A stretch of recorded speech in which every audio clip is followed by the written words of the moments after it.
Hey everybody, it's me here, Michael Franti on the Stay Human podcast. Man, we are super excited because we've got a new album that is coming out. It's called Work Hard and Be Nice. 17 songs, that's right, you heard it, 17 songs filled with optimism and stories about how we get through challenging times and still hold on to our humanity. We can't wait to get back out on the road with you guys, so stay tuned to all of my socials. You'll get the information first about when we're going to be touring next. In the meantime, enjoy all the songs on the album, Work Hard, Be Nice. You can Spotify it, you can stream it all over the place, you can download it on iTunes, you can even get the CD from michaelfranti.com. So check it out.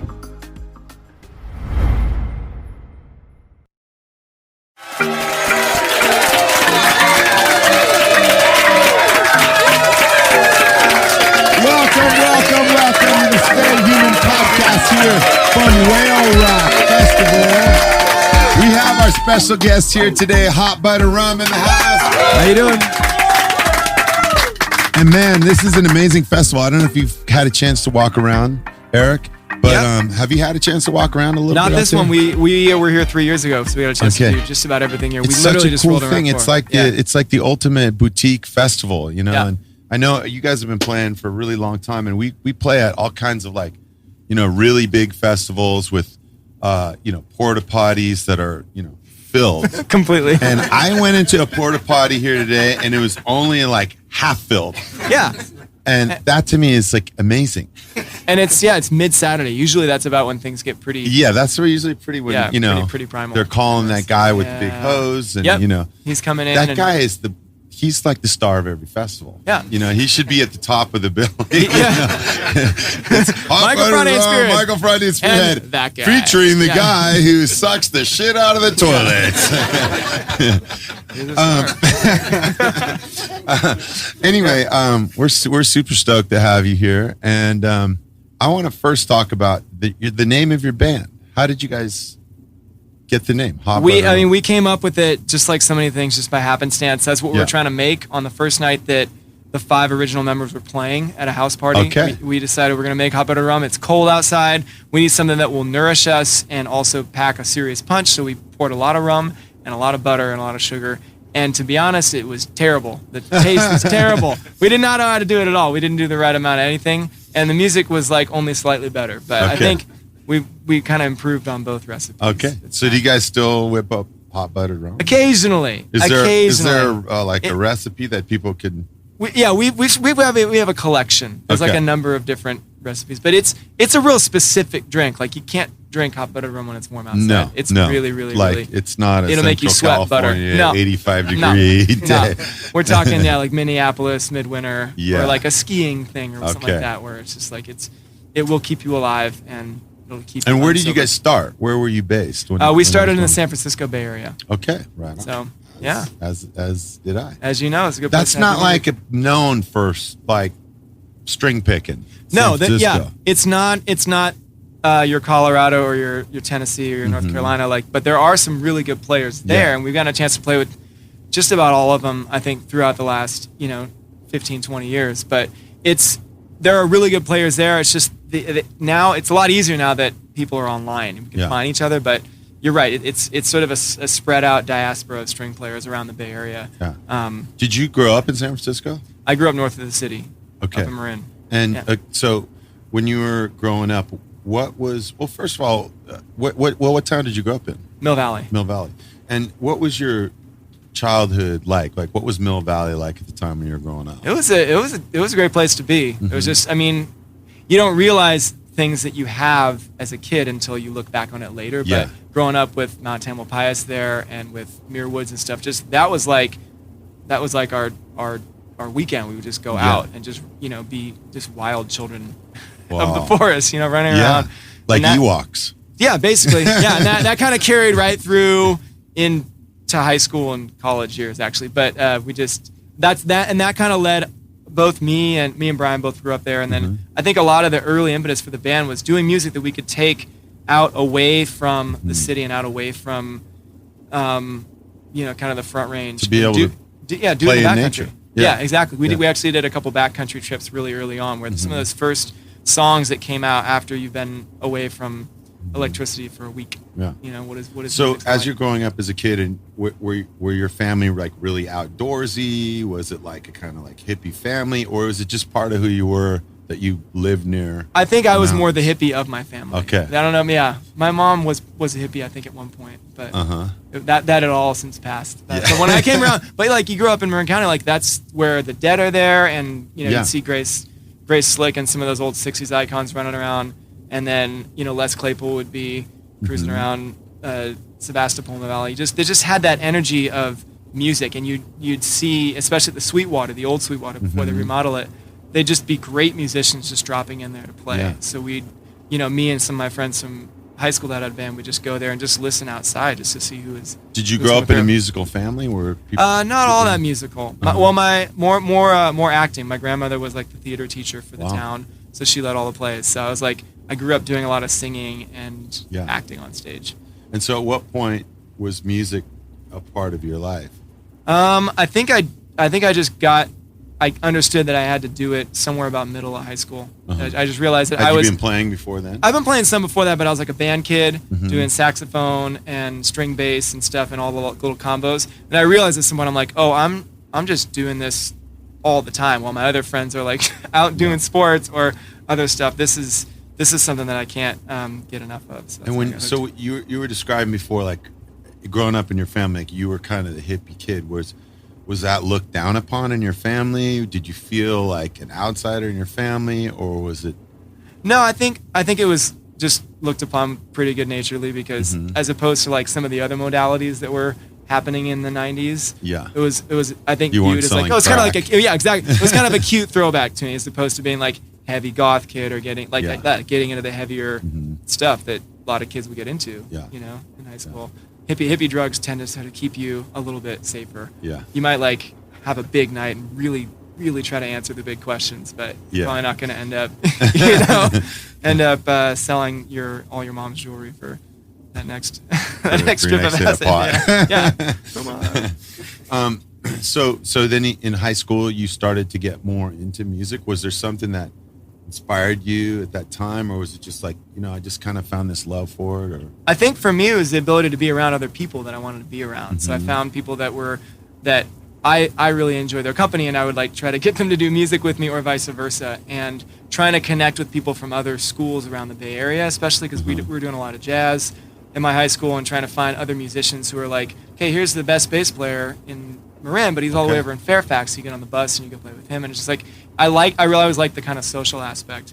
And I'm gonna pass this off to Nat because he has some good stories. Yeah, go for it. Well, then I came into the story. Yeah. Okay. And so we both went to Lewis and Clark College in Portland, Oregon. And we both went to Lewis and Clark in Portland, Oregon. And we'd both been traveling. We both took off right after freshman year and traveled in Nepal and India, both of us. We didn't know each other at that point. But not together. Okay. Not together. Yeah. And then we both came back sophomore year and then met each other. And we just both come back from these huge trips to a similar place. And I think I was playing tabla. I was like very earnestly practicing tabla in like the lounge. And then Eric came up and he had a bass clarinet. And then we did kind of Let's start a band. half-ass raga, and That's awesome. and we were getting after it. And then we moved to we played all kinds of music together. Yeah. And we were in the music program, and we composed string quartets and symphonies and choir pieces and percussion ensemble pieces. And then we also had a bluegrass band too. Wow.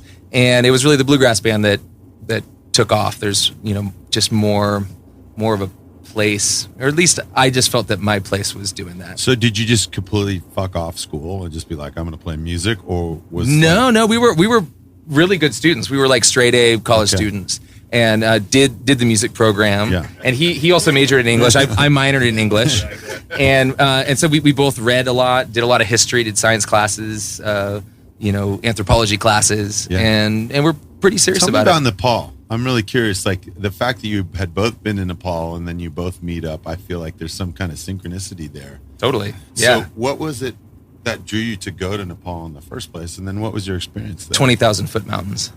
Wow. And I wanted to, and we brought like Were you a ice climber? axes and Okay. Like you we were brought serious ice about axes and crampons and ropes and like all this stuff.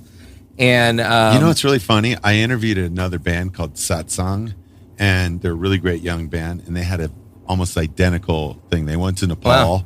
and they were climbers, and then Whoa. he came back and he wrote a bunch of songs and started this band. So, well, that's more or less what happened. Yeah. So kids, if you want to start a band, tell your parents you're going to Nepal. But my experience traveling, I just got humbled in every degree. For the mountaineering, we got up to the high pass, like 18,000 feet, and then a snowstorm came in, and then we were hearing avalanches break off here and there, and so we're just like, we're bailing. We're like, it's not safe to move on from here. And so our aspirations for climbing glory kind of went out the door. And then I said, I want to go and study tabla in India, in the place where it's from, because I've been studying tabla at home with a teacher. So how did you even know what tabla was? How did that my guitar teacher, Tony Khalife, in Palo Alto, he also played tabla. Okay. And he studied with Zakir Hussain. And he's so really good. You thought of that before you went there. You had already been playing. Oh yeah. And it was one of my goals for the trip. Okay. And then I also got totally shut down in that too. I show up in India, and it's Diwali, which is like this 2-week holiday. It's basically coming in to the United States on like Christmas Eve, and then looking for someone to teach you, because everybody's taking a holiday. So I basically, like, my little window of opportunity there was Diwali, and nobody would teach me because they were on holiday. So I got thwarted there too. And then I basically just got humbled again and again. But then we came back, and I think it's so good for kids, and especially kids that grew up in like Mill Valley or Los Altos. They're like nice suburbs, and we've had a fairly privileged, comfy upbringing. And so I think that kids like us, if we don't have serious hardship in our lives, we have to sort of go and seek it somewhere else and find a hard situation to like test ourselves and hopefully gain a little character and perspective on where we're from. And so I think that's probably, we had a similar trip in that. Then when you came back, you said you were humbled by these experiences. Did you feel defeated? Like, oh man, now what am I going to do? I wanted to be a tabla player, and that's not really in the cards. I wanted to be the greatest mountain climber in the world. I only made it halfway. So then did you have a sense of like defeat, or did you feel like, oh wow, I learned these things from this experience that I can now apply to something else? It's good to get your ass kicked every now and then. Yeah. It really is. And actually that's why I've sought that out again. Same here. Yeah, there we go. And I mean that in the most loving way. Totally. Yeah. Relationships, they challenge us to get to our growing edge so we can find stuff. So how is that in the sense of your band? Like, how do you guys challenge each other to grow musically, grow as individuals, grow as a band family? That's a really good question. We've found over the years, and we've been a band for like 18, 19 years now, we have to keep doing things that we find interesting and that challenge ourselves. And so we just brainstorm about stuff and say, oh, well, this would be interesting. And then we kind of create a vision and an outline, and then we go do it and maybe fall a little short or maybe we overshoot. And it's always interesting, and it keeps us engaged. Do you guys just make a living just doing the band, or do you guys have other jobs? Or we all do side projects and other stuff. Yeah. But no, this is our primary thing for all of us. At what point did you cross into that place? Was like, as a band, how did you get from like, oh, we're just doing this every now and then? Oh my God. Like, let's get more serious about this, to finally like years of undignified jobs, part-time jobs, like substitute teaching. You did some data entry, I think. And I was like a substitute teacher in San Francisco, and these kids would come in and just really not like me, and it was horrible. And so that's motivating. Yeah. To like get your act together. Yeah. And then we had maybe a few years after college, and then we were able to just make enough money to stay afloat. But then we weren't even like paying rent. We were just on the road, go, 200 plus shows a year. Yeah.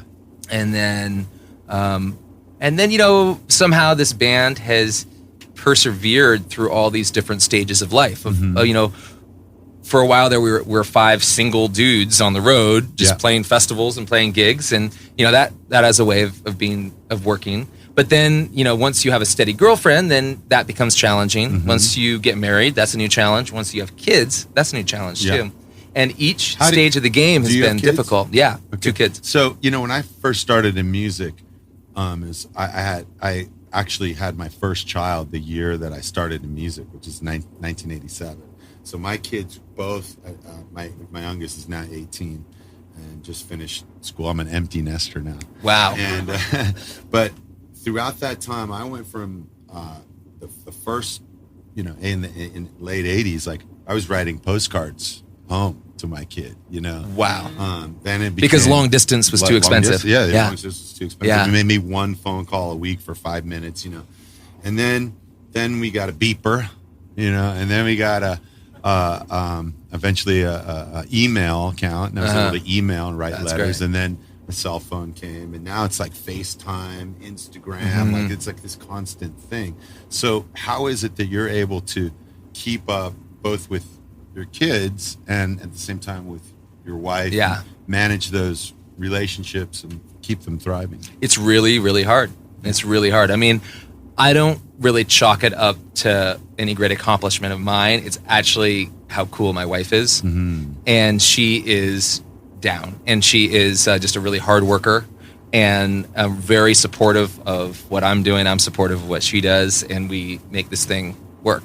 Nice. And it's awesome. I'm eternally grateful to her. Yeah.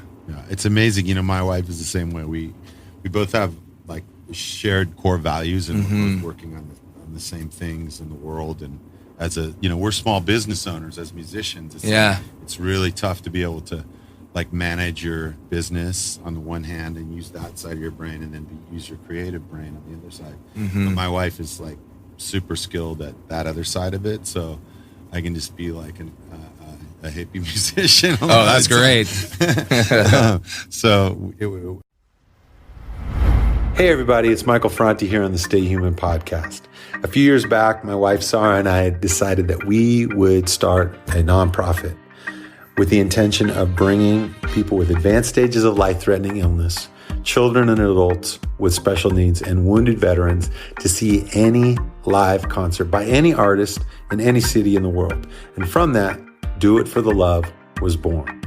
If you have a friend or family member who needs music in that way, just write to us at doitforthelove.org, and we'll make sure to get them out to see any concert in any city by any artist. Do it for the love, y'all. It works out. Does anybody have any questions for these guys?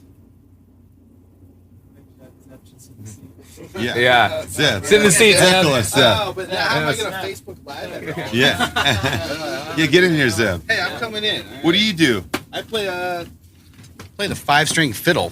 Whoa. Yeah, it's serious. That's crazy. Yeah.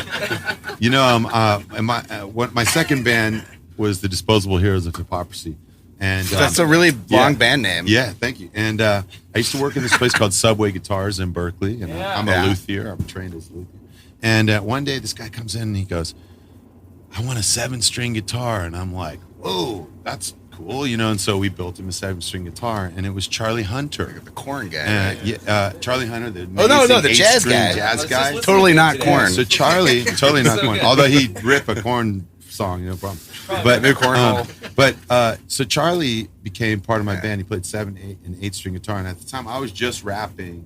And he taught me about how melody and voice go together, and how you can be singing the same note, and then you change a chord underneath, and suddenly it sounds different. There's like a different emotion to it. So being a 5-stringed, I mean, come on, man. Did you just do that to challenge yourself, or what did you find it? I mean, having to play violin. Where did you find one first? Oh man, it was all over the internet. It was all the rage for a little while. There's this little school called Berkeley College of Music, I believe. Yeah. There's been a few prominent fiddle players that have come out of that, namely, I guess, Casey Dreesen sort of started this phenomena of that. I guess back in the day, maybe the 60s and 70s, there had been some bluegrass, legendary bluegrass fiddle players who played them, but they didn't really utilize it too much. And I was just interested in the way that you could sort of compensate for the missing space when an acoustic guitar would sort of do a solo instead of being able to play the chords, and you just sort of try to support what the space that needs to be filled, I guess. And I love it. It's cool. You can get growly with it. Do you run it through any processing, or just? Yeah, when the situation calls for it, I'll turn it into a Heyman B3 with a messed up cable, so it'll get some funky, distorted sounds. It's a little fun. Yeah, nice. Awesome. Whatever the song calls for, I guess. How did you become part of this whole posse? Did you go to Nepal too? And no, fall on your face. No, That is Nepali. Yeah, I am actually Nepalese. Please, Nepalese. That's bad. No, I actually. So I started playing music professionally, I guess, about 15 years ago, and I met them 3 years into that, like beginning of my journey. And these guys were well on their way of hippie stardom, riding around in a oil-powered, was it a Chinese fryer oil-powered bus? Oh, nice. Biodiesel. Diesel. If you don't know that, Hot Buttered Rum was one of the pioneering, at least rock star people that, promoted that, I guess. Yeah, folk star. Yes, folk stars. Yeah. Good folk stars. But yeah, I had spent 3 years actually. I put an ad on the internet at some point. I was just not happy with being in school for engineering and decided I want to play music, and put an ad out there, and got hired by a band to play cover rock music. So I played lead guitar parts for Guns N' Roses and Aerosmith on the violin in this band.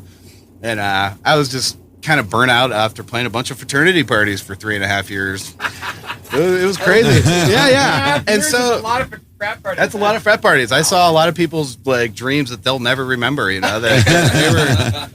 was special. So I left that situation and moved to Boone, North Carolina, where I started hanging out with real Appalachian bluegrass musicians, and getting exposed to that. And what was that like? That was mind blowing to me. I had heard. What town did you live in? Boone to begin with. After that, this was after the Alabama stint. How many people live in Boone? About 7, I think. Yeah, 7 or 8,000. I don't know. There are Appalachian State Universities there. It's a cool little town, kind of up in the hills. Yeah, outside of Asheville, about an hour from Asheville. Yeah, beautiful part of the country. You started learning, or you started sitting in? Well, yeah. I mean, at that point, I was already played rock and roll on the violin. I started playing violin when I was 3. Like, I learned how to read music before English, and had this classical upbringing. Were you Suzuki? Oh yeah, method? All the Suzuki. Then got finished with that, and then got a quote unquote real teacher, according to my first real teacher. Yeah, but that the classical music world is a whole nother. Did you ever play classical music? Oh yeah, I love it. It's still therapy and some. What kind of a foundation that you got from playing classical music still applies to what you do today? All music, everything we're doing is a combination of these basic scales and arpeggios and chords that you learn as a youngin', I guess. But getting to the point where it's put into context of the song, and where you really understand harmony and rhythm and how it all moves around, all the elements inside of classical music are exhibited in a rock and roll band as well. Some of those parts are just sort of taken over by the drums or the tabla or the bass clarinet. When you were growing up, at what point did you feel like the music became yours? So, learning Suzuki, it's a method, Yeah. At what point did it become like, this is my music? When I started getting, when the conductor of the orchestra was throwing her baton at me for throwing harmonies on top of parts that I was supposed to be playing.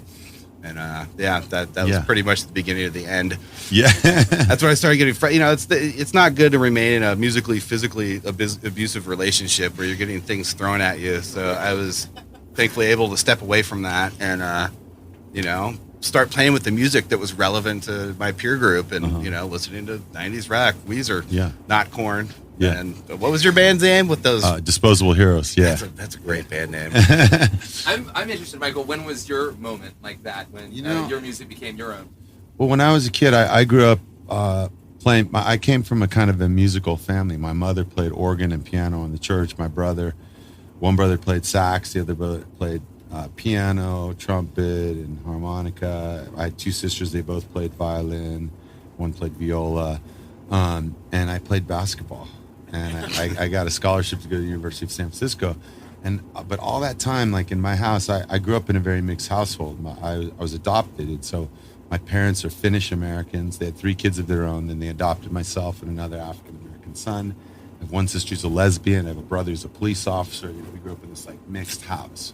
So there's always all different kinds of music, and everybody had different tastes in music. And so the record collection was very diverse, from Jim Croce to Bootsy to Peter Tosh and Bob Marley to The Clash and MDC and then rap came in, and just everything was there. And then my mother loved to listen to classical and jazz, and my dad liked Dixieland jazz, and so there was just like this cluster of music all the time. But I didn't really play music, and when I went to college, my dorm room was right above the campus radio station, and I started writing poetry, and I would hear the bass lines coming up through the floor of the radio station. So I bought myself a bass, and I started trying to like pluck out a few notes on it. But I became really frustrated with it because I didn't have any kind of teacher.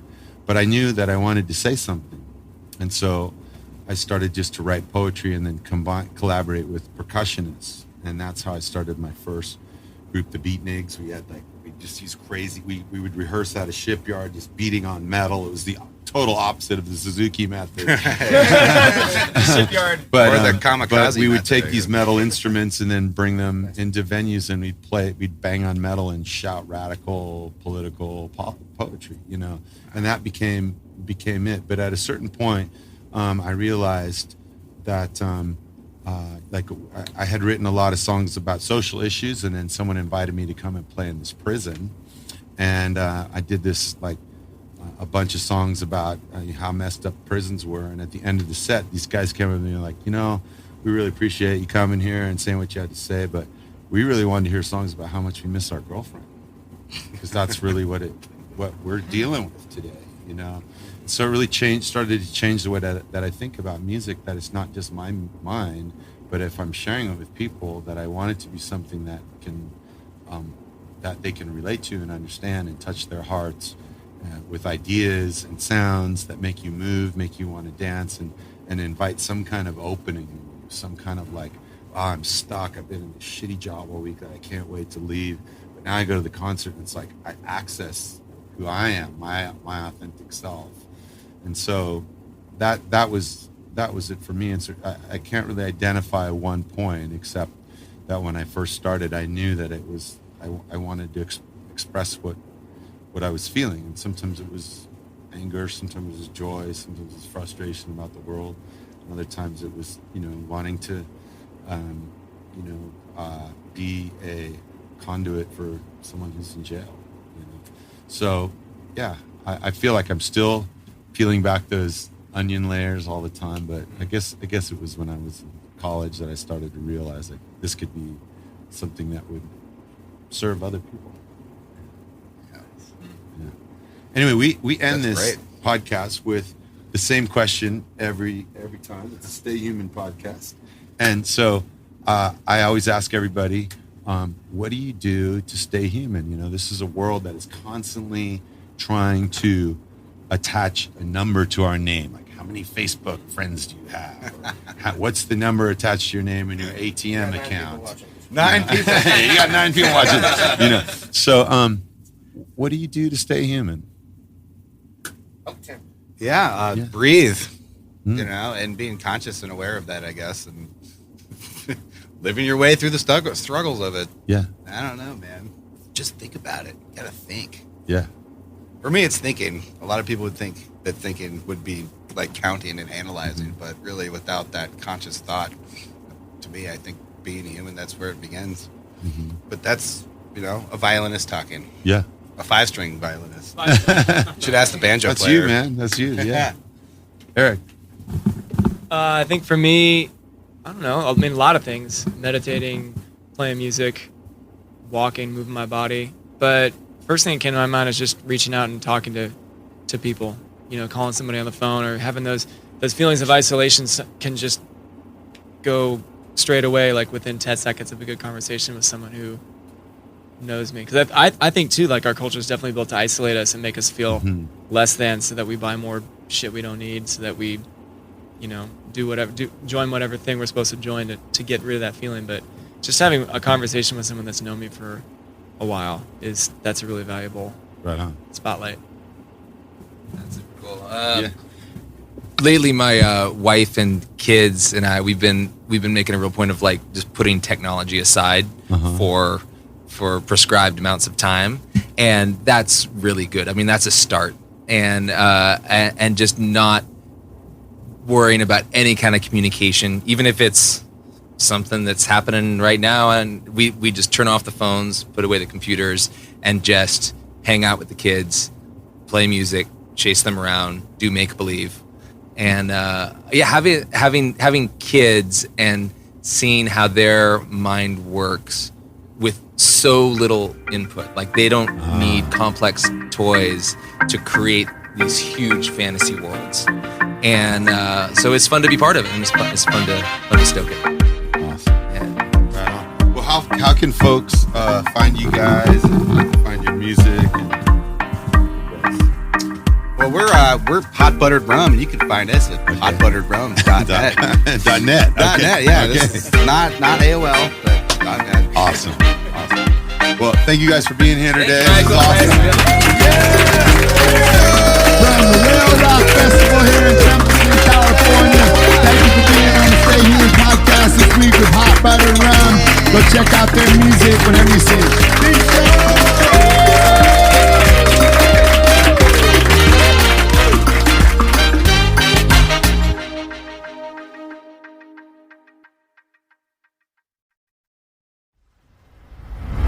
Hey everybody, this is Michael Franti here on the Stay Human podcast, and I've traveled all throughout the world and I've been to many inspiring places, and one of my favorites is Bali.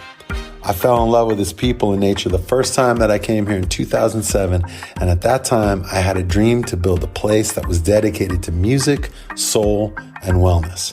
And from that, the Soulshine Bali Hotel was born. It's my boutique hotel located in the heart of Bali, surrounded by beautiful rice fields and the most incredible sunsets that you might ever experience. We do over 50 retreats a year, or you can just come here and spend a night on your own. So follow us on Instagram at Soulshine Bali.